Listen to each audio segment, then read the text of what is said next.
So we'll go on to the next presentation, that is Food for Gut Health by Ms. Sunita Rao. I'll just give you her introduction. She's currently working as a chief nutritionist at NU Hospitals. Sunita ma'am, I can go ahead, right? Yeah, sure, sure. Yeah. She's currently working as a chief nutritionist at NU Hospitals.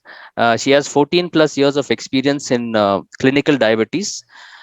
She's a gold medalist at graduate and topper at the postgraduate program. Sunita Rao is registered dietitian with masters in clinical diabetics and food service management. She has worked as a diabetic counselor and lifestyle coach, conducted workshops and seminars for patients and caregivers in community and corporate settings. She works with the DMCP program, that is the Divine Mother and Child program, addressing the nutritional concerns of rural pregnant women. In the recent years, she has worked exclusively in the field of renal nutrition, which is her forte. Ma'am, we welcome you today to this conference on food for gut health. That's your topic, ma'am. Over to you. Thank you so much. Thank you for that warm introduction. And Daniel, I have to especially thank you to have included me in this a very warm and friendly panel of friends and food enthusiasts who have come together to discuss the very important aspect of life, and that is food. So I believe that being a nutritionist, food is the first and foremost thing that you have to set right in your life, and then comes everything else. I mean, probably I'm biased because I'm a nutritionist, but anyway, thank you for really thank you for having me here, and let me start sharing my screen. Yes. So today I will just be taking you through some of the important things that we all need to know to maintain gut health. So actually, we know that our body is made up of cells and so many other aspects. And you will be surprised to know that we are more bacteria than human cells. There are about 40 trillion microbes in our body, and most of those actually live in our gut, that is the intestines. And they rightly say actually 80% of the diseases in this world start from the gut. And the bacteria that actually live in our gut are the ones that make or break our health. So these are called the gut microbiome, and they actually break down the food we eat, they protect our intestinal linings, and they turn the food into the nutrients that we actually require. Now, when we say bacteria, generally the first impression that we get is the bad ones, the ones that cause disease, the ones that actually bring us down. And but it's not always so. We have so many good bacteria all around us and inside our gut that actually, but for those good bacteria, probably we wouldn't be alive. We wouldn't be maintaining our health today. So the balance of this good bacteria and the bad bacteria inside our system is called the equilibrium.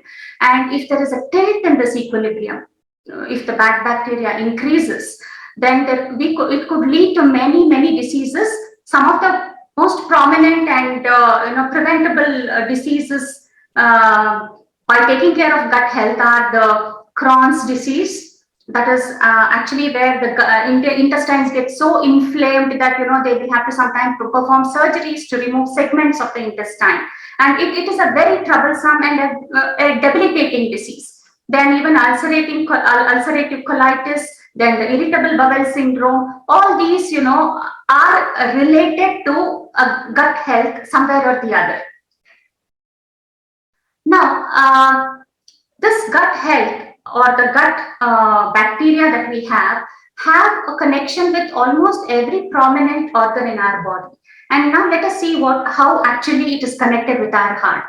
The research now shows that the gut bacteria are actually associated with the atherosclerosis. That is the formation of the fat that gets lodged in our blood vessels and causes strokes and heart attacks. So this atherosclerosis disease actually has its roots in the gut health, because when they saw that certain food, when they were when people consume certain food like red meat or eggs, the gut bacteria inside the bacteria inside our intestines converted this food into a certain kind of chemicals, and those chemicals were further converted by our liver into what is called TMAO, TMAO. This TMO is said to be responsible for the formation of these atherosclerotic plaques inside our blood vessels. And also this TMO is linked with chronic kidney disease, which is, now the new research is coming up which says that, in the first place, the chronic kidney disease, could be seen in people who have a high TMO content. And on the other hand, the good news is that food like the olive and the grapeseed oils, these oils have substances called DMB, which is a chemical. And these foods, when taken, they can prevent the bacteria inside our intestine from making this chemical at all. First of all, this TMO is not formed at all. So as a result, it can protect us from atherosclerosis, that is the heart disease. So this is how important, our gut bacteria is. How does it work with the brain? Now we all know that there is a constant talk happening between the gut and the brain, which is actually called the gut-brain axis. And in fact, the gut is called the second brain. There are so many diseases like irritable bowel syndrome and anxiety and other things also linked actually with our gut and rather than the brain. Because there is so much of connection between.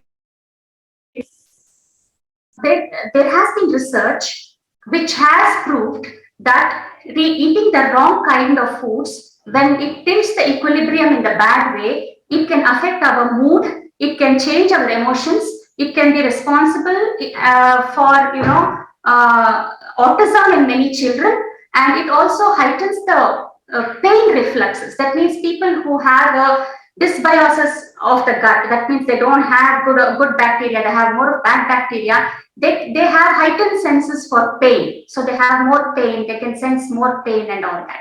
So this again, because of the nerves that are there on the intestines, and they deliver the signals to the brain constantly. Now, when you look at obesity, now it is a very simple thing that we all know that if we eat more than what is required, we put on weight. Fine, yes, it's a very simple equation. Energy in, energy out has to be balanced to maintain your weight. But there is more to it. It's just not that. Even if you're eating just the same amount of calories that you actually require, but if you eat the wrong kind of foods, in the sense the processed food or the food that is not nutrient rich, these things can actually cause gut dysbiosis, and they can stimulate the hormones that actually tell your body to put on weight.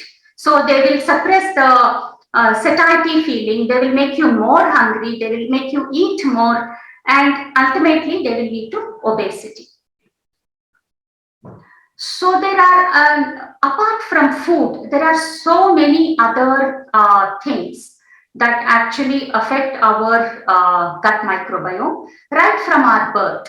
A baby who's born in the normal delivery through the birth canal of the mother has a better gut profile, because when the baby is passing through the normal birth canal, lot of the microbiome that is there in the mother enters into the baby's system, and so the baby is born with that advantage of having the good bacteria already in the gut. Whereas in C-section, what happens, it's a sterile environment when the baby is taken out in a very sterile way, and so the baby born by C-section will not have that advantage of those special microbes that are already there were there in the mother's birth canal. And next thing is the breastfeeding. The message is very clear out there for the new mothers and the would-be mothers, that breastfeeding helps the baby in many ways, not only at that time, but in the long run, in the years to come, Actually, this habit of breastfeeding, even if it is for a very short time, even if it were for lesser number of feeds in a day, if the mother is working, even then, breastfeeding is very important because it confers that kind of good gut microbiome for the child, which protects the child against so many diseases in the future, and it improves immunity in the child. Then the second thing, the other thing is the geography or the place where we live. If we live in a very sterile, very clean environment, maybe we will have less gut microbiome. So the area, the locality where we live, the geography and the environment around us matters a lot, and that determines what kind of gut microbiome we have. Apart from food, the other things that actually affect are the drugs, certain medications, and also certain disease conditions. If somebody is suffering from cancer or somebody is suffering from chronic kidney diseases, any chronic disease for that matter, that could itself alter the gut microbiome of that person. Now let us see. Not able to. Okay, yeah. So now let us see the foods that actually matter. Now, when we say probiotics, I think probiotics is synonymous with gut health. I'm sure everybody has come across probiotics and used probiotics in their life. So some of the examples here are the curds, the kimchi. Kimchi is nothing but a fermented pickle kind of a thing that I could equate it to an Indian pickle. So, and then the tempeh, which is actually a fermented soya bean product. Then the traditionally made pickles, then the kefir, all these have probiotics. So what are probiotics? They are beneficial bacteria, live bacteria that are present in certain food. And when we ingest that food, when we eat that food, they directly go and lodge in our intestines and cause beneficial effects to us. They suppress the bad bacteria so that the equilibrium again is maintained. So when I talk about these foods, maybe everybody cannot be having all these foods. For example, all of us don't have access to kimchi and tempeh and kefir. It's not necessary. What is it that we get? Like how Bhagyalakshmi said, what is there in our kitchen should rule the whole menu that we plan, basically. So it could be the curds, the buttermilk that we make.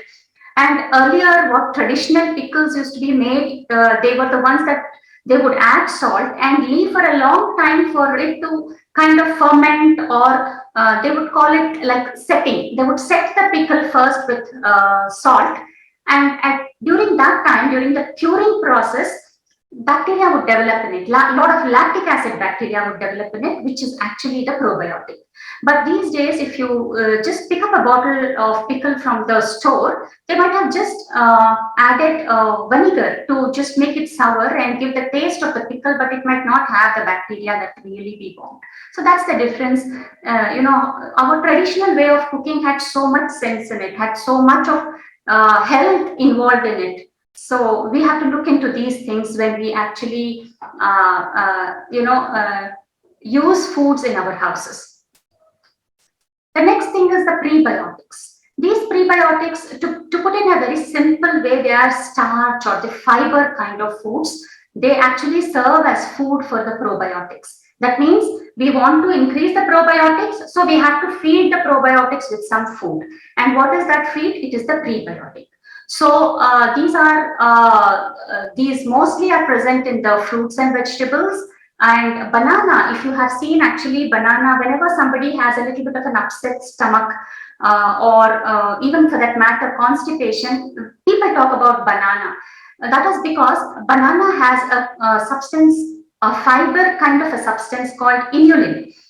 These most of these prebiotics, they are not digested by our gut. That means in the small intestines, they don't get digested. So they pass on into the large intestine where they get fermented, or they get acted upon by the gut bacteria, and that is when these benefits happen.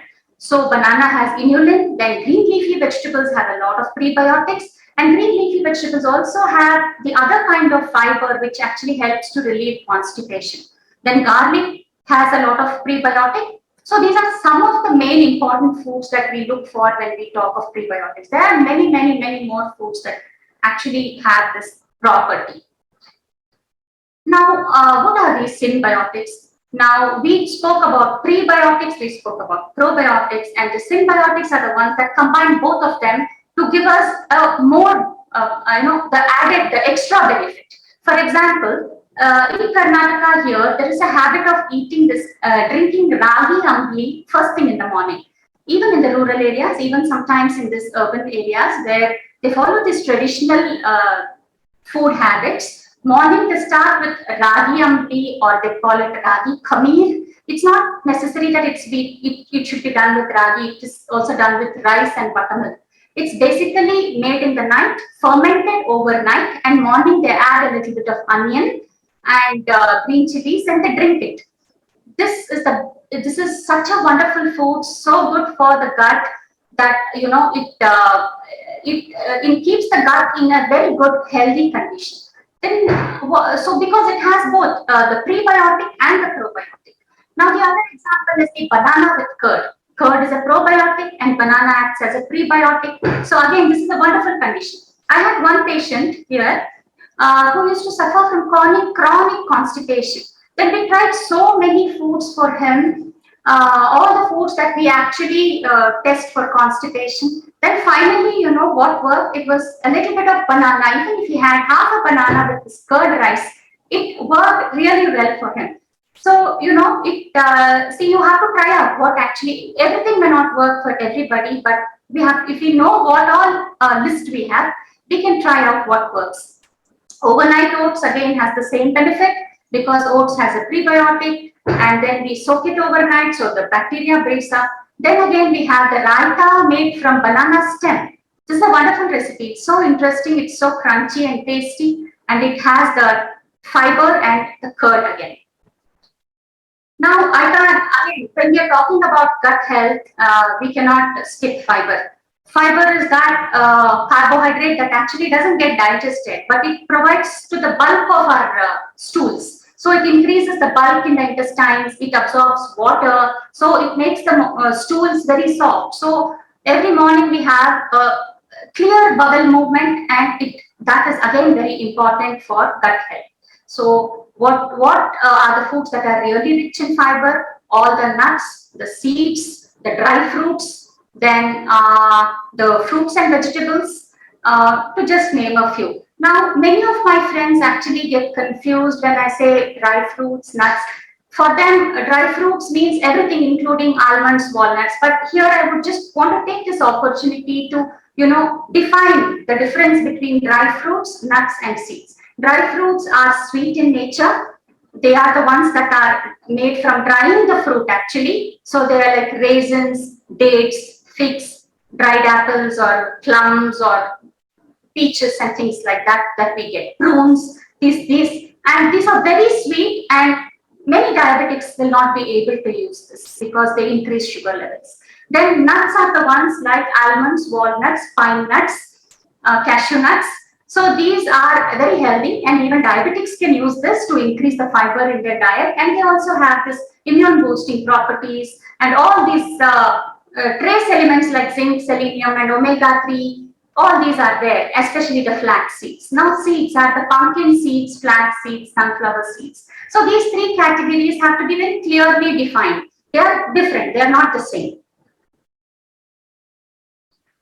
Moving on, now in India, actually, we are blessed to be using so many different green leaf, whole grains and legumes. I think India is one of the few countries that has such a variety of grains. I haven't seen this in many other cuisines around the world. We have right from millets to whole legumes, grams, rajma, chana, moong, ragi, barley, everything. So, and in Bangalore, luckily, a lot of it is available. So use them in whole, as a whole grain, and try to avoid using polished grains. So this will give you the fiber, and most of these grains and legumes have the fiber called beta-glucan, which also reduces the cholesterol. In fiber, we have two types of fiber. Basically, we call it soluble and insoluble fiber. Both have their own benefits. So this, and luckily the whole grains and legumes have both kinds of fiber, the soluble fiber as well as the insoluble fiber. Now, these polyphenols are very interesting group of foods. They actually are found in the brightly colored fruits and vegetables like the green tea, dark chocolate, red grape skin, then the blueberries, onions, broccoli. All these foods have these polyphenols. They are special chemicals that are only found in natural foods, and these increase the bifidobacteria and the lactobacillus in our gut. These are the two kinds of good bacteria that we want. So by eating more of these foods, the polyphenols will increase the bifidobacteria and the lactobacilli, and they also help in suppressing the bad kind of bacteria, that is the Clostridia.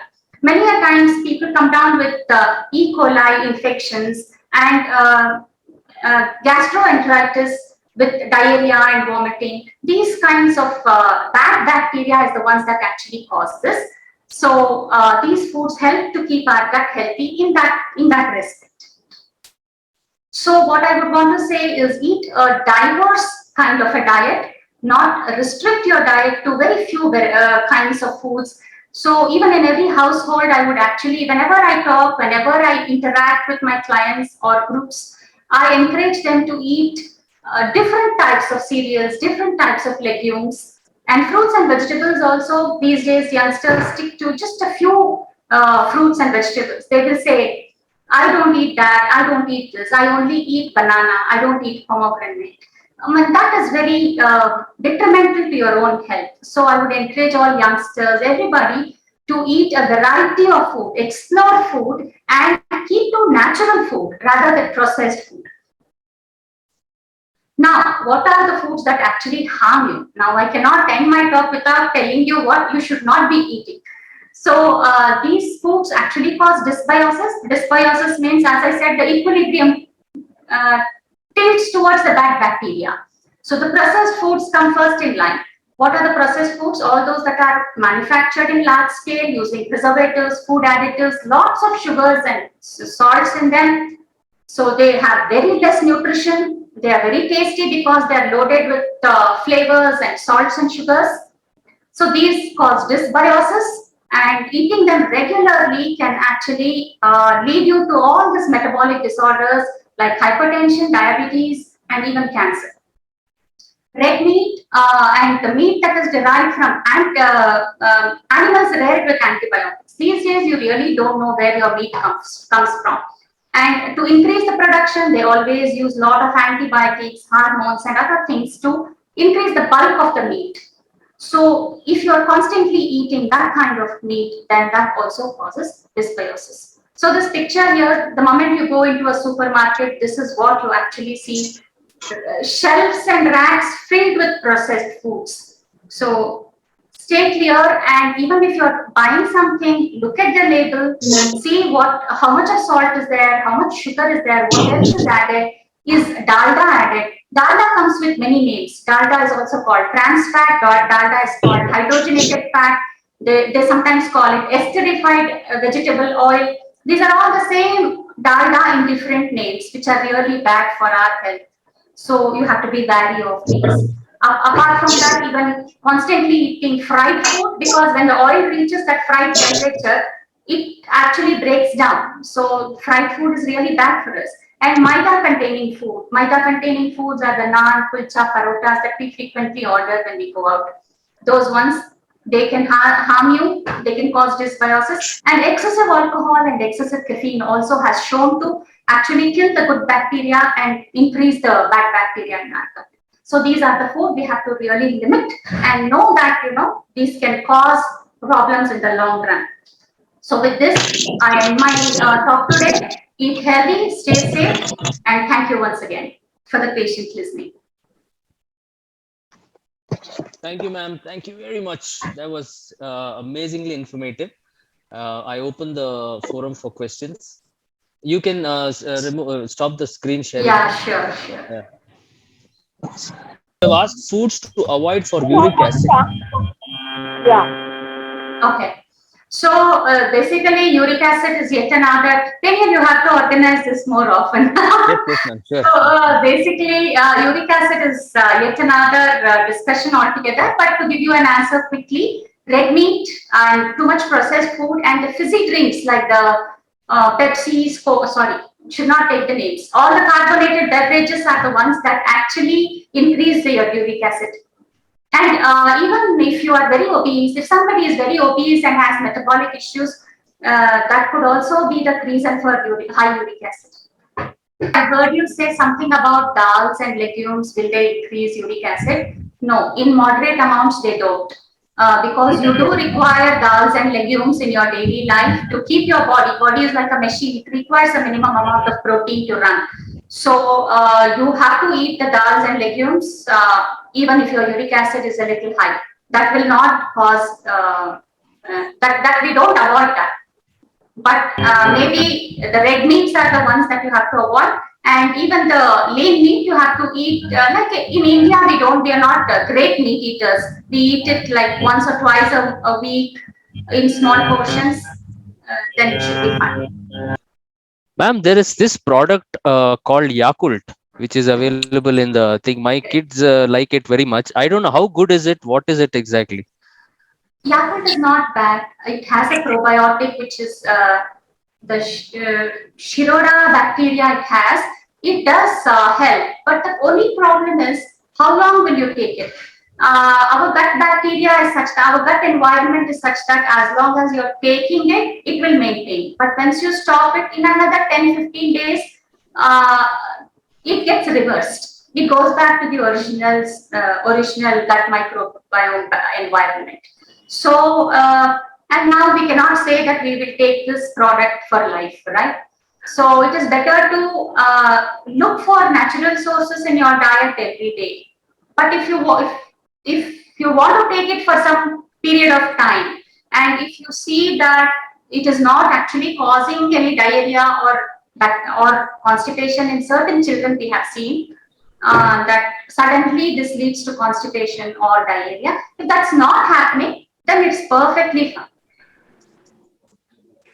The sugars, but it does contain a little extra sugars. They have introduced low sugar version also. Okay, there's one question from, instead of taking dairy products, can we get probiotics from vegan diet too? We could, as I said, a fermented soya product can give us the probiotics, and pickles made in the traditional way, these can give us the probiotics. So these are two examples I can give right out of the list now. If in general our Indian diet where we eat idli, dosa, which are fermented products, though actually after cooking the bacteria don't stay alive. But when you like overnight when you ferment the batter, a lot of the byproducts of that bacteria are still there in the batter. So even if we cook it, the beneficial effect of that, those byproducts will be there. Ma'am, how about this one?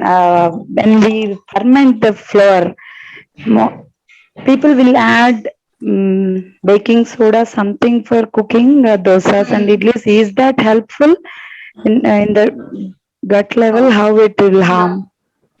No, actually, we don't recommend. I wouldn't recommend using the soda to ferment anything. Suppose it has to be an urgent, I mean, some emergency and you need to rinse the floor immediately, then you can add it. Otherwise, adding soda actually destroys the B vitamins. Vitamin B complex is destroyed by the soda. So that is the reason we don't recommend using soda. Okay, one more question, ma'am. You were telling legumes and lentils must be taken. And how about the quantity and the number of times that we can consume in a day? I'm assuming that if you are a South Indian who's eating a regular South Indian meal where we have idli dosa in the morning, or even if you are eating something like a poha where lentil is not there, that's also fine. But in the afternoon we have sambar or dal, and again in the dinner we have sambar or dal. That is the regular quantity that we require. Now, exactly how many grams you require, I wouldn't be able to say that unless, like when we plan diets, what we do is we take the height and weight of the person and then see whether the person is overweight, underweight, or ideal. Then we calculate the protein requirement, and if there is any underlying disease condition for that, we have to modify. And then we plan the diet. But otherwise, I mean, this scenario is not required for everybody. Normally, how much a South Indian meal gives you in terms of dal and lentil is fine. And if you eat more, if you don't have any other disease conditions, even then it is fine. Okay, we'll take one more last question. I have it here on the chat box. Is it true we have to eat rice within 2-3 hours of cooking? Microbes start developing the moment we cook and finish. So in that terms, yes, the longer you keep the rice, the more microbes may develop.